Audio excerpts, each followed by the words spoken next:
قریش کی سردار طاہرہ لقب پانے والی ایک ایسی عورت جنہوں نے اپنی دولت، اپنی عزت اور اپنی زندگی سب کچھ اسلام کے لیے وقف کر دیا، جس کو جنت میں ہیرے جواہرات سے بنے ہوئے گھر کی خوشخبری دی گئی۔ رسول اللہ صلی اللہ علیہ وسلم نے فرمایا، مجھے اس کی محبت عطا کی گئی، امت کی بہترین خاتون، اسلام کی سب سے عظیم عورت اور نبی صلی اللہ علیہ وسلم کی پہلی بیوی۔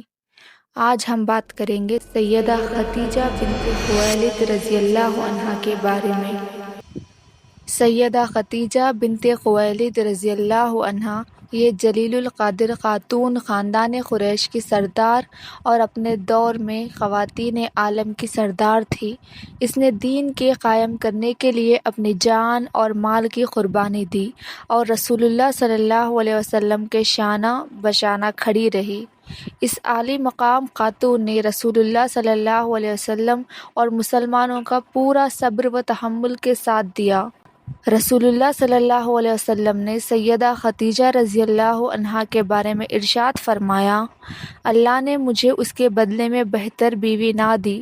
وہ مجھ پر ایمان لائی جب لوگوں نے میرا انکار کیا، اس نے میری تصدیق کی جب لوگوں نے مجھے جھٹلایا، اس نے میری اپنے مال سے مدد کی جب لوگوں نے مجھے محروم کر دیا، اور اللہ نے مجھے اس سے اولاد عطا کی جبکہ دیگر بیویوں سے مجھے اولاد سے محروم رکھا۔ ام المومنین سیدہ عائشہ رضی اللہ عنہا فرماتی ہے، مجھے نبی کریم صلی اللہ علیہ وسلم کی بیویوں پر سب سے زیادہ غیرت سیدہ خدیجہ پر آتی، حالانکہ میں نے انہیں دیکھا نہیں تھا۔ رسول اللہ صلی اللہ علیہ وسلم جب بکری ذبح کرتے تو یہ ارشاد فرماتے کہ اس بکری کا گوشت خدیجہ کے سہیلیوں کو بھیج دو۔ ام المومنین فرماتی ہے کہ ایک دن میں نے رسول اللہ صلی اللہ علیہ وسلم کو خدیجہ کے بارے میں ناقدانہ بات کہہ کر ناراض کر دیا تھا، تو رسول اللہ صلی اللہ علیہ وسلم نے فرمایا، مجھے اس کی محبت عطا کی گئی ہے۔ سیدہ عائشہ رضی اللہ عنہا سے یہ بھی مروی ہے کہ میں نے اتنی غیرت نبی صلی اللہ علیہ وسلم کی کسی بیوی پر نہیں کھائی جتنی خدیجہ پر غیرت محسوس کی، حالانکہ وہ میری شادی سے پہلے وفات پا چکی تھی۔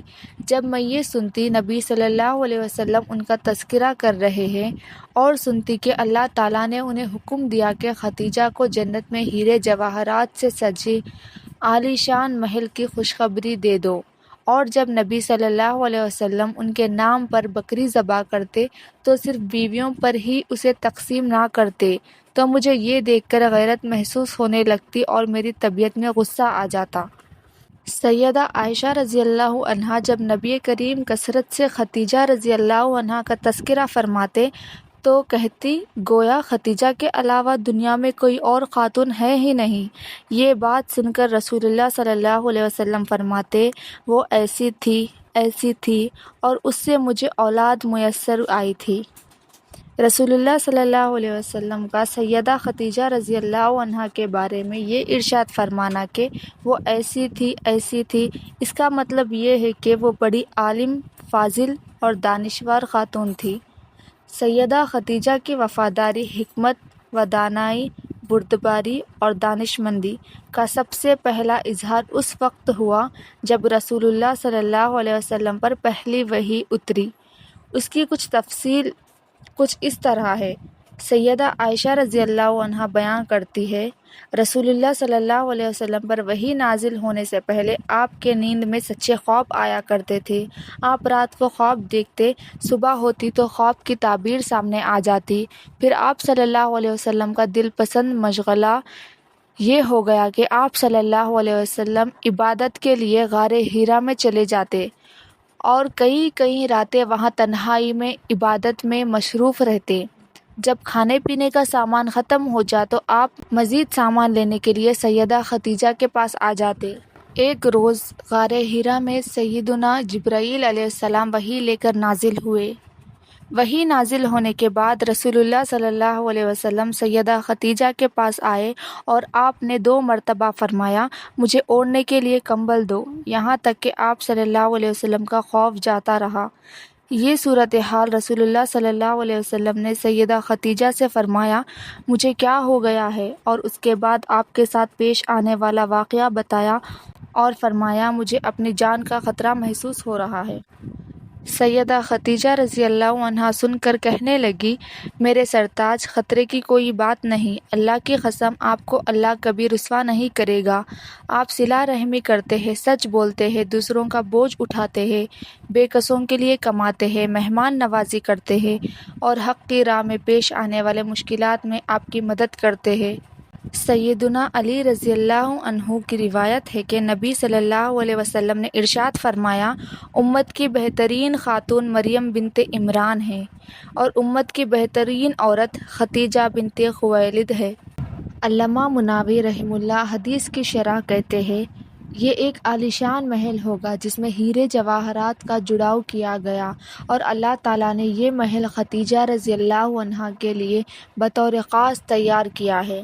جنت میں بنائے گئے عالیشان ہیرے جواہرات سے مرصع محل کو جو گھر کے لفظ سے بیان کیا گیا ہے، اس کی وجہ یہ ہے کہ خدیجہ کو یہ گھر دنیا کے اس گھر کے بدلے عطا کیا گیا ہے جو اس نے اسلام کی سربلندی کے لیے وقف کر دیا تھا، اور وہاں نبی صلی اللہ علیہ وسلم رہائشی پذیر ہوئے تھے۔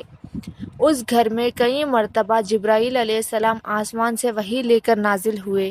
یہ گھر دنیا میں رشک جنت بنا رہا۔ سیدہ خدیجہ رضی اللہ عنہا نے نبی کریم صلی اللہ علیہ وسلم کی بعثت سے 10 سال بعد ماہ رمضان میں ہجرت سے 3 سال پہلے 65 سال کی عمر میں وفات پائی۔ انہوں نے نبی کریم صلی اللہ علیہ وسلم کی جازیت میں 25 سال گزارے۔ ان کی وفات کے بعد رسول اللہ صلی اللہ علیہ وسلم کو پائی در پائی مصائب اور مشکلات کا سامنا کرنا پڑا۔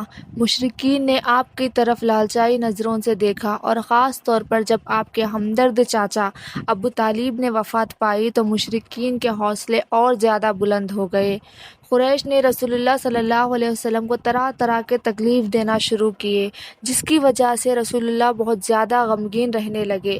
جس سال سیدہ خدیجہ رضی اللہ عنہا اور ابو طالب کا انتقال ہوا، اس کا نام غم کا سال رکھ دیا گیا۔ اللہ خدیجہ سے راضی ہوا اور وہ اللہ سے راضی ہوئی۔ نبی کریم صلی اللہ علیہ وسلم نے سیدہ خدیجہ رضی اللہ عنہا کی موجودگی میں کسی دوسری عورت سے شادی نہیں کی۔ ان کی وفاداری، ایمان اور جذبہ ہر مسلمان کے لیے مثال ہے۔ اگر آپ کو سیدہ خدیجہ رضی اللہ عنہا کی کہانی سے علم ملا تو اس ویڈیو کو شیئر کریں تاکہ اور لوگ بھی ان کی زندگی سے سیکھیں۔ کمنٹ میں لکھیے آپ کو ان کی زندگی کا کون سا پہلو سب سے زیادہ پسند آیا۔ ایسے ہی کنٹینٹ کے لیے چینل کو سبسکرائب کریں۔